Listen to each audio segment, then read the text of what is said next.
સ્વામિનારાયણ નમઃ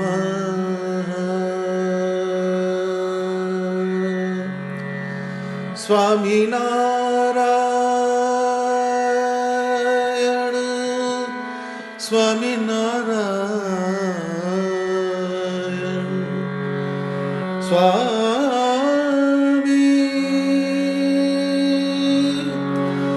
નારાયણ સ્વામી નારાયણ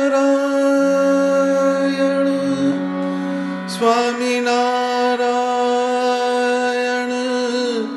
સ્વામિનારાયણ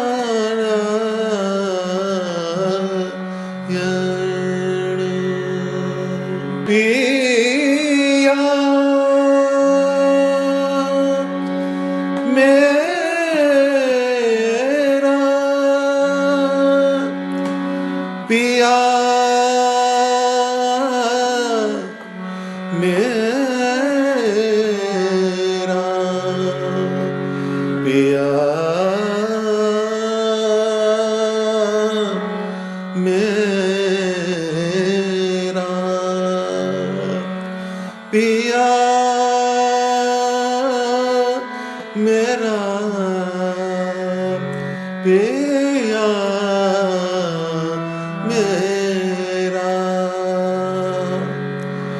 पिया मेरा प्यारा मोहन मतवाला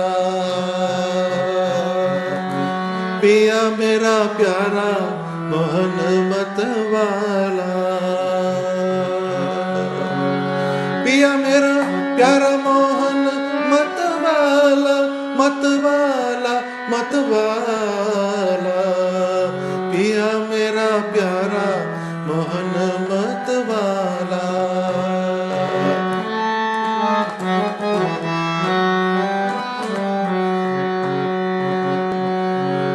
मोहन लाल के मोहन लाल की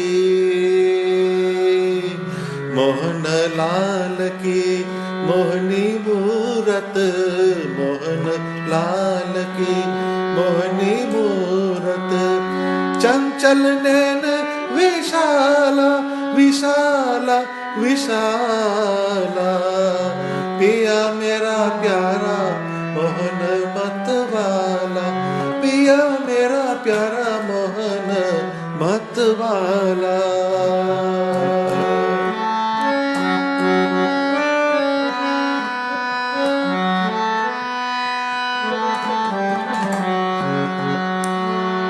हसत हसत आवत मन भावत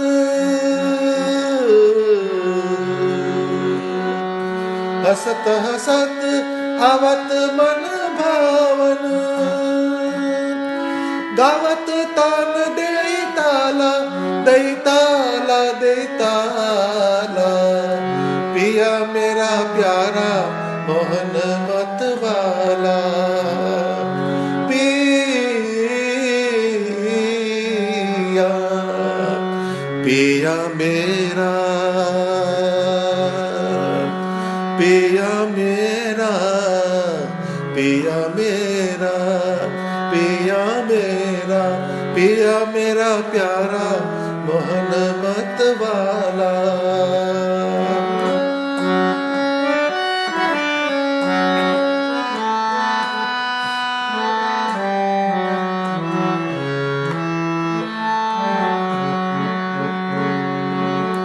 चल चलत कल हंस की सुंदर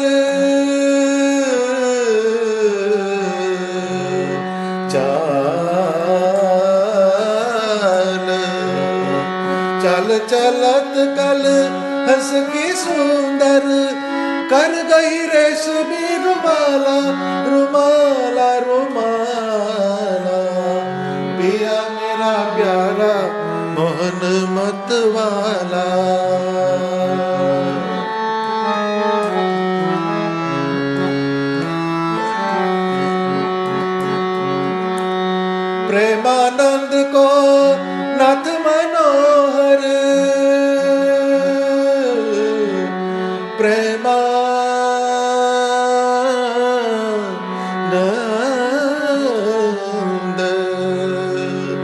પ્રેમાનંદ પ્રેમાનંદ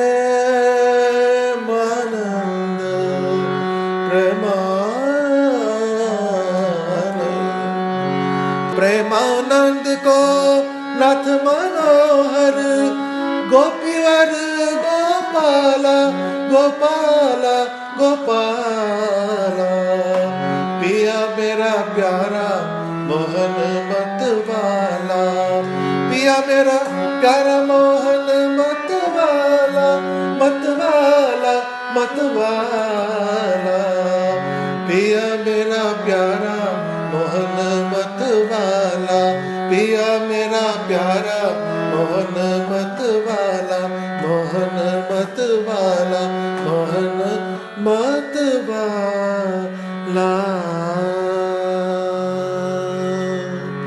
સહજાનંદ સ્વામી મહારાજની જય. પ્રેમાનંદ સ્વામીનું આ પદ છે.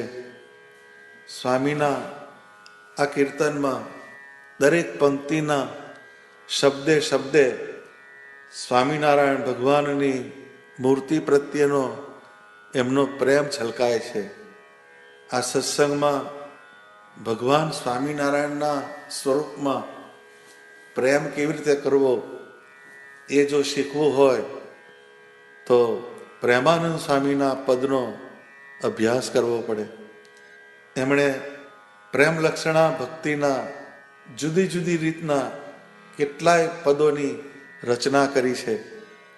કેમ કે પ્રેમાનંદ સ્વામીનું જીવન જ પ્રેમથી ભરેલું હતું, એટલે એમને પ્રેમ સખીનું ઉપનામ આપેલું હતું. પ્રેમ સખી એટલે ભગવાનના સખી શબ્દ, ભગવાનની સખી, અને પ્રેમથી જે ભગવાનના સ્વરૂપમાં જોડાયેલા રહેતા હતા એ પ્રેમાનંદ સ્વામી. તો આ પદનું પહેલું વાક્ય પિયા મેરા પ્યારા મોહન મતવાલા, આ શબ્દો જે છે આ વાક્યની અંદર એમાં 5 શબ્દો છે. એક પિયા, બીજો મેરા, ત્રીજો પ્યારા, ચોથો મોહન અને 5મો મતવાલા. આ 5 શબ્દોનો કંઈક અંદર ગૂઢાર્થ સમાયેલો છે. પહેલામાં પહેલું પિયા શબ્દથી પ્રેમાનંદ સ્વામી સ્વામિનારાયણ ભગવાનને ઉદ્બોધન કરે છે. તો જેના પ્રત્યે અતિશય પ્રેમ હોય એવા પરમ તત્વ એનું જ્યારે આપણે ઉદ્બોધન કરીએ તો એમાં પિયા શબ્દનો ઉપયોગ થાય. તો જે એને અતિશય પ્રિય છે એવા સ્વામિનારાયણ ભગવાનને એ પિયા કહીને બોલાવે છે. જેની અંદર આપણા ચિત્તની વૃત્તિ જોડાયેલી હોય, આપણી બુદ્ધિ જોડાયેલી હોય, આપણો જીવ જોડાયેલો હોય, એવું જે પરમ તત્વ એને આપણે પિયા શબ્દથી ઉદ્બોધન કરી શકીએ. એ પિયા શબ્દ જ્યારે બોલીએ છીએ ત્યારે આપણા અંતઃકરણની અંદર એક જુદું સ્પંદન થાય, અંદરથી એક જુદો રોમાંચ થાય. તો ભક્તિ માર્ગ જે છે એમાં નિરસતા નથી, શુષ્કતા નથી, એમાં કંઈક હૂંફ હોવી જોઈએ, પ્રેમ હોવો જોઈએ, ઉષ્મા હોવી જોઈએ. એ જો ના હોય તો આપણો જીવ ભગવાન તરફ ગતિ કરી શકતો નથી. તો એ પિયા શબ્દ એનો આદર્શ છે. પછી મેરા શબ્દ આવે છે. તો મેરા જે છે એને શબ્દની રીતે જો બોલાવીએ તો મારું થાય. તો મારામાં 2 વસ્તુ છે, એક મમત્વ છે અને એક બીજું પોઝેશન છે. તો અહીંયા આગળ મમત્વ અને લાગણીનો ભાવ ભગવાનના સ્વરૂપમાં હોવો જોઈએ. પોઝેશન નહીં, એમાં માલિકીનો હક ના હોવો જોઈએ. જ્યાં પોઝેશન આવે છે ત્યાંથી ભગવાન દૂર જાય છે. એક વખતે મહારાજ સારંગપુરમાં બિરાજમાન હતા તો હુતાસણીનો ઉત્સવ કરવા સમયા માટે શ્રીજી મહારાજ સારંગપુરમાં પધાર્યા હતા. તો એ વખતે શ્રીજી મહારાજ માટે બધા વસ્ત્રાલંકાર આભૂષણ બધા બહુ જુદા જુદા પ્રાંતના હરિભક્તો લાવેલા. એમાં જીવા ખાચરે એક ખાદીનું ભગવાન માટે સરસ કેડિયું બનાવી રાખેલું ભાવથી કે ભગવાનને આ અર્પણ કરીશ. એ વખતે એક રાજઘરાનાના બાઈ સત્સંગી હતા, ભાવનાવાળા હતા. એણે બહુ સરસ કેડિયું ભગવાન માટે બનાવેલું અને બહુ શ્રેષ્ઠ કારીગર પાસે બનાવેલું અને બહુ જ કિંમતી હશે એ કેડિયું. એટલે એને બહુ ઊંચી ભાવના હતી કે આ ભગવાનને હું ધરાવીશ, એમને પહેરવા માટે હું આપીશ. એટલે એ મહારાજ બધાની ભેટ લેતા હતા તો પાર્ષદ પાસે એ કેડિયું મોકલાવ્યું અને કહ્યું કે મહારાજ આ ફાટે ત્યાં સુધી પહેરજો. આટલી એક વાત એ બાઈના મેસેજમાં હતી. તો ફાટે ત્યાં સુધી પહેરજો, આ જે શબ્દ આવ્યા એની અંદર એ કેડિયા સાથેનું એનું પજેશન આવી ગયું.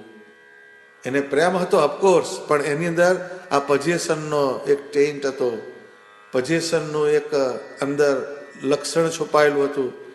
તો એ ભગવાનને ઇનડિરેક્ટલી ફોર્સની વાત થઈ. એટલે ભગવાને એ સભાની અંદર એ કેડિયું પહેર્યું. પછી ભગવાને લીલા કરી, પોતાના છાતીના ભાગ, હાથના ભાગ, મસલ્સના ભાગ એ બરાબર ફૂલાયા મહારાજે. ને એમાં જે વધારે ફૂલાયા એના કારણે એ જે કેડિયાના ટાંકા હતા એ તૂટી ગયા બધા. એટલે એ જે કેડિયું હતું એ એકદમ જુદા જુદા પાર્ટની અંદર ફાટી ગયું. એટલે પેલી બાઈએ કીધું, અરે રે મહારાજ આ શું કર્યું તમે? તો કે તમે કીધું કે ફાટે ત્યાં સુધી પહેરજો.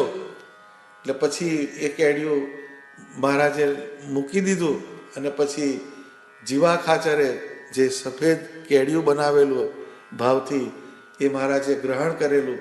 પણ એમાં એક ઉલ્લેખ કર્યો કે આ હુતાસણીનો ઉત્સવ કરવો છે એટલા માટે આ સફેદ હોય તો એ વધારે સારું. પરંતુ પેલી વાત જે છે એની અંદર એક તત્વ છુપાયેલું છે. કયું? કે મેરા, એમાં જ્યારે મમત્વ હોય અને લાગણીનો ભાવ હોય, સમર્પણનો ભાવ હોય, ડેડિકેશનનો ભાવ હોય, ત્યારે જ એ ભગવાન પ્રત્યેનું મમત્વ એ ટકી શકે છે. પિયા મેરા. પછી આવે છે પ્યારા. તો બધી વસ્તુ કરતાં જેને વધારે પ્રાધાન્ય આપ્યું હોય એવું જે તત્વ એને પ્યારું કહેવાય. જેમાંથી આપણને કંઈક પ્રાપ્તિ થતી હોય એવી વસ્તુ આપણને વધારે વાલી લાગે. જેમ લોક વ્યવહારમાં 5 છોકરા હોય એ પોતાના જ હોય, પણ જે છોકરો કયાગ્રો હોય, કમાતો હોય, સેવાભાવી હોય એ તમને વધારે વાલો લાગે. એમ એ જે પ્યારા શબ્દ જે છે એની અંદર સુખની જે માત્રા છે એમાં પ્રાયોરિટી આવે છે, સિલેક્શન આવે છે. તમે જ્યારે તમારી સામે જુદી જુદી વસ્તુઓ મૂકી હોય એમાંથી તમને કયું પ્યારું છે એ પ્યારાનું સિલેક્શન જ્યારે આવે તો એકબીજાની ગુણવત્તાને મૂલવીને આપણે જે શ્રેષ્ઠ વસ્તુ હોય એને આપણે પકડીએ છીએ, એને પ્યારું કહેવાય. તો એવી રીતે આ જીવનું રૂડું કરનાર ભગવાન છે. આ જીવને જન્મ મરણના ચક્કરમાંથી છોડાવનાર સ્વામિનારાયણ ભગવાન છે. મારા તમામ તાપને હરનારા ભગવાન છે. મારા રોગને, દેહના મનના રોગને હરનારા સ્વામિનારાયણ ભગવાન છે. આવી એક દ્રઢ બુદ્ધિ કરીને ભગવાનના સ્વરૂપમાં જોડાઈએ, એમાં પ્યારા શબ્દનો સંકેત આવે છે. પછી આવે છે મોહન. એટલે મનને હરનાર એ મોહન કહેવાય. તો ભગવાન સ્વામિનારાયણ એમની જે મૂર્તિ હતી એ મનને હરનારી હતી, મનને મોહ પમાડનારી હતી. એ મૂર્તિનું જેને જેને દર્શન કર્યું એને જગતના પદાર્થમાંથી મોહ ઉતરી ગયો. એનું કારણ કેમ? તો કે એ મોહન હતા. એ મોહન શબ્દ આવ્યો અને પછી મતવાલા શબ્દ આવે છે. તો મતવાલા એટલે શું? તો કે પોતાની જે ક્રિયાઓ કરે, પોતાના સિદ્ધાંત હોય જીવનના, એમાં સત્યતાના માર્ગ ઉપર જે ચાલતા હોય અને એમાં મસ્ત થઈને જગતની પ્લેન ઉપર જે ડીલ કરતા હોય, વર્તન કરતા હોય, એને મતવાલા કહેવાય. તો મતવાલાપણું એટલે જેનામાં બે ફિકરાય છે એ મતવાલા કહેવાય. તો જેને દુનિયાના કહેવાતા બંધન ના નડતા હોય અને સત્ય વસ્તુનું જે પ્રતિપાદન કરતા હોય એ મતવાલા કહેવાય. શ્રીજી મહારાજ જુનાગઢની સવારીમાં બિરાજમાન હતા હાથી ઉપર, અને બાદશાહે બહુ મોટી નગર યાત્રા કરાવી હતી. ભગવાનનું સામયું કર્યું ધામધૂમીથી. અને એ નગર યાત્રાની અંદર એક છોકરો કાકડી લઈને ઊભો, એ ભગવાનને કાકડી હાથ ઊંચો કરીને બતાવે છે. તો ભગવાને ઈશારો કરીને એ પાર્ષદ પાસે કાકડી મંગાવી, અને એ કાકડી મંગાવી પછી સોનાની અંબાણીમાં બેઠા બેઠા શ્રીજી મહારાજ એ કાકડી જમવા લાગ્યા. તો આ જોઈને જે સંસ્કાર વગરના જીવ હતા, જેની અંદર ભગવાનનો નિશ્ચય નહોતો, જેનામાં ભગવાનના સ્વરૂપનું જ્ઞાન નહોતું, એવા જે જીવ હતા એના અંદર એવા સંકલ્પ થયા કે આ ભગવાન છે પણ એમને વિવેક ક્યાં છે કે આટલી મોટી સવારીમાં કાકડી ખાય છે. પરંતુ જે નવાબ હતા એ ઝરૂખામાં બેઠેલા એ સવારીના દર્શન કરતા હતા. તો એણે એમના જે મૌલવી હોય, કાજી હોય, એને સવાલ કર્યો કે કુરાન મેં ખુદા કા રૂપ कैसा लिखा है? તો એણે જવાબ આપ્યો કે ખુદા બેપરવાહ હૈ. જેને કે કોઈની પડેલી ના હોય, બિંદાસ્ત હોય, મસ્ત હોય, મતવાલા હોય, એને ખુદા કહેવાય. તો એને તરત ખ્યાલ આવ્યો કે આવી સભાની અંદર આવી શોભાયાત્રા થતી હોય એમાં જે કાકડી ખાય એ ખુદાનું જીગર હોય તો જ એ કાકડી ખાઈ શકે, એમ એને નિશ્ચય થયો. તો મતવાલા જે છે એ ભગવાનમાં મતવાલાપણું જે છે એનો એક સ્વીકાર ભાવ હોય. એને પિયા મેરા પ્યારા મોહન મતવાલા, આવું એક અંદરથી ભગવાન પ્રત્યે ઉદ્બોધન થવું જોઈએ. તો પિયા મેરા પ્યારા આ ત્રણ શબ્દોની અભિવ્યક્તિમાં જે અર્થ સમાયેલા છે એને નિષ્કુળાનંદ સ્વામીએ એમની સ્નેહ ગીતામાં સમજાયા છે. એને જો આપણે સમજીએ તો આપણને ખ્યાલ આવે કે પિયા મેરા પ્યારા એની દ્રઢતા કરવા માટે શું કરવું જોઈએ.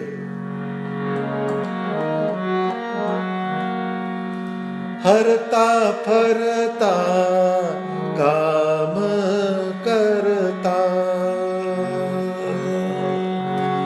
હરતા ફરતા કામ કરતા, કૃષ્ણ કૃષ્ણ કરે કામિની, કૃષ્ણ કૃષ્ણ કરે કામિની, પ્રીતવશ થઈ પ્રમદા, જાતિ જાણે નહીં દિન જામની, જાતિ જાણે નહીં દિન જામની, હરતા ફરતા કામ કરતા, કૃષ્ણ કૃષ્ણ કરે કામિની. સ્નેહ ગીતામાં નિષ્કુળાનંદ સ્વામી ગોપીઓની વાતને સમજાવતા કહે છે કે હરતા ફરતા કામ કરતા, કૃષ્ણ કૃષ્ણ કરે કામિની. એટલે જે ગોપીઓ જે હતી એ હરતી ફરતી હોય, કામ કરતી હોય, એની જીવનની પ્રત્યેક ક્રિયાઓમાં કૃષ્ણ કૃષ્ણ કૃષ્ણ કૃષ્ણ એમ કરતી હતી. પ્રીતવશ થઈ પ્રમદા, એ ગોપીઓ જે હતી એ શ્રી કૃષ્ણ ભગવાનના પ્રેમને વશ થઈને કાયમ એમનું જીવન જે છે એ એમણે કૃષ્ણમય બનાવી દીધું હતું. એ પ્રીતવશ થઈ પ્રમદા, પ્રમદા એટલે સ્ત્રી, એટલે ભગવાન શ્રી કૃષ્ણ ભગવાનના પ્રેમને વશ થઈને ગોપીઓના અંતઃકરણની અંદર કૃષ્ણ કૃષ્ણ કૃષ્ણ કૃષ્ણ થતું હતું. જાતિ જાણે નહીં દિન જામની. એટલે દિન એટલે દિવસ, જામ એટલે રાત્રિ, એટલે દિવસ અને રાત્રિ એનો પણ ખ્યાલ ના રહે, એની પણ પરવા કર્યા સિવાય એ ગોપીઓ જે હતી એ શ્રી કૃષ્ણ ભગવાનના સ્વરૂપમાં નિમગ્ન રહેતી. ઉદ્ધવજી જ્યારે એમને શાસ્ત્રાર્થ કરવા એમની પાસે ગયા, શ્રી કૃષ્ણ ભગવાનના વચનથી ગોપીઓને સમજાવવા ગયા, તો ઉદ્ધવજીએ એમને ઘણી આત્મા પરમાત્મા જગતની પરલોકની સૃષ્ટિની ઘણી બધી વાતો સમજાવી. પરંતુ જે ગોપીઓ જે હતી એ તો માત્ર ને માત્ર પ્રેમની વાતને જ સમજતી હતી. તો ગોપીઓએ કહ્યું કે આ બધી વસ્તુ અમને સેટ નહીં થાય, આ કોઈ બીજાને તમે સમજાવજો. કેમ કે અમારું જે અંતઃકરણ છે, અમારો જે જીવ છે, અમારો જે અહંકાર છે, એની અંદર શ્રી કૃષ્ણ પરમાત્મા એટલા બધા ઓતપ્રોત થઈ ગયા છે કે અમે જ્યારે મરીશું તો મર્યા પછી અમારા જે હાડકાં જે છે એની વાંસળી બનાવીને કોઈ અંદર સૂર ફૂંકશે તો એમાંથી પણ કૃષ્ણ કૃષ્ણ કૃષ્ણ કૃષ્ણ એવો મંત્રનો ગુંજારવ થશે. તો આ એક ક્લાઇમેક્સ ગોપીઓના જીવનનો હતો. પણ એનું જે અનુસંધાન જે છે એ આ પિયા મેરા પ્યારા મોહન મતવાલા, એટલે ભગવાનના સ્વરૂપની અંદર પ્રેમ કરવો એ બહુ મોટામાં મોટી વસ્તુ છે. તો આપણા જીવનના જે પ્રસંગો હોય છે એની અંદર જ્યારે ભગવાનનું કેન્દ્ર સ્થાન થાય તો જ આપણને ભગવાનના સ્વરૂપમાં પ્રેમ થાય છે. તો પ્યારા શબ્દ જે છે એને પકડવાનો. જીવનની અંદર બધી વસ્તુઓ હોય છે, એમાં ભગવાન પ્રત્યે આપણે વધારે પ્રેમ સંપાદન કરીએ, એવી આપણા જીવનની રીતિને બનાવીએ તો આપણું જીવન સાર્થક બને. આપણા રોજબરોજની ક્રિયાની અંદર ભલે આપણે જે જે ક્રિયા કરતા હોય, પરંતુ એમાં ભગવાનની મૂર્તિનો સંબંધ એ અગત્યનો છે. જેમ આપણે કોઈક સારી વાનગી બનાવીએ તો આપણા ઘેર જ્યારે મહેમાન આવે ત્યારે જ આપણા ઘરમાં સારી વાનગીઓ બનતી હોય છે. પરંતુ એના સિવાય ઘણી વખતે આપણે અમથા જ ચોમાસાનો દિવસ હોય તો એમ કે ભગવાનને ગરમ ગરમ ભજીયા બનાવીને જમાડીએ, કાં તો બીજી કોઈક ઋતુ હોય એ ઋતુને અનુસારે ભગવાનને આપણે ધારણામાં રાખીને કંઈક ક્રિયા કરીએ તો એ ભગવાનની મૂર્તિ એ ના પ્રત્યે પ્યારાનો જે સંકેત છે એ આપણા જીવનમાં ચરિતાર્થ થાય. તો એ પ્યારા શબ્દ અને મેરાની અંદર એક મમત્વ છે.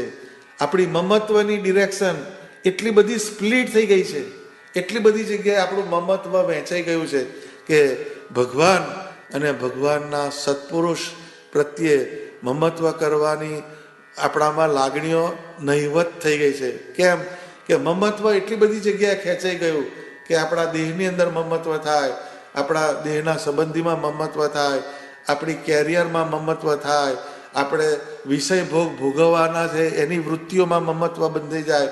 તો મમત્વની ઘણી બધી દિશાઓ થઈ ગઈ, જેને કારણે આપણે ભગવાન તરફ મમત્વ થતું નથી.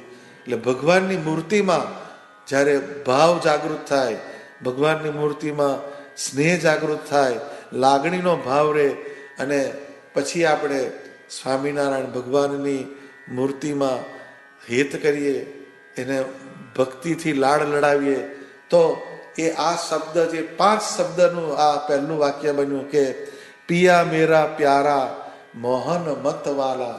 ભગવાન જે છે એ મારા મનને હરનારા છે, એ મતવાલા છે. એ મતવાલાનો જ્યારે સંગ થાય તો આપણામાં પણ એ મતવાલાપણું આવે. કેમ કે જેનો સંગ કરીએ સંગ તેવો રંગ, એવું કહેવાય છે. તો ભગવાન સ્વામિનારાયણ આવા મતવાલા છે. એમનામાં બેફિકરાઈ છે, એમનામાં સત્યતા છે. આવી એક ભક્તિની અંદર સમજણપૂર્વક આપણે જ્યારે મૂર્તિમાં જોડાઈએ તો એ ગુણો પણ આપણા જીવનની અંદર ઉતરે છે. તો આખા દિવસ દરમિયાન આપણને કશું બીજું ના આવડે તો પિયા મેરા પ્યારા મોહન મતવાલા, પિયા મેરા પ્યારા મોહન મતવાલા, પિયા મેરા પ્યારા મોહન મતવાલા, આટલું પણ જો આપણે ભાવથી સ્વામિનારાયણ ભગવાનની મૂર્તિ આગળ બોલીએ તો એ બહુ આપણને અંદરથી બળ કરનારું થાય.